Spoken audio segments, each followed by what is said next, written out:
আসসালামু আলাইকুম। প্রতিদিনের ন্যায় আজও চলে আসলাম আপনাদের সাথে কিছু কথা বলতে। আশা করি সবাই ভালো আছেন।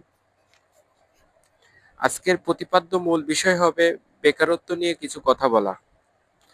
আজ আমাদের সমাজে বেকারত্ব মূল বোঝা হয়ে দাঁড়িয়েছে। জাতির কাছে, পরিবারের কাছে, সমাজের কাছে। আমরা হাজার হাজার বেকার তৈরি হচ্ছি স্কুল, কলেজ, ইউনিভার্সিটি পড়াশোনা শেষ করে এসে নিজে কিছু করতে না পারার ব্যর্থতার কারণে। আমরা চাই অন্যর কর্মসংস্থানে নিজের একটা ভালো চাকরি হবে। এভাবে আমরা নিজেকে ভালো লাইফ স্টাইল গড়ে তুলব। আসলে তা না করে নিজে নিজে যা পারি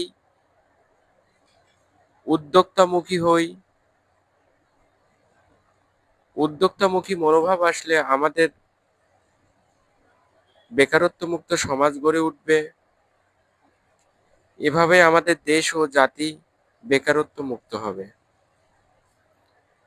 আসুন আমরা সমাজ ও জাতি নির্বিশেষে যে যেখান থেকে পারি উদ্যোক্তামুখী হই এবং অন্যজনের সৃষ্টি করা কর্মসংস্থান থেকে বেরিয়ে এসে নিজের কর্মসংস্থান তৈরি করার চেষ্টা করি। ইনশাল্লাহ ইনশাল্লাহ আমরা বেকারত্ব মুক্ত সমাজ গড়তে পারবো এবং নিজের এই গ্লানি থেকে দূর করে মাথা উঁচু করে সমাজে দাঁড়াতে পারবো ইনশাআল্লাহ।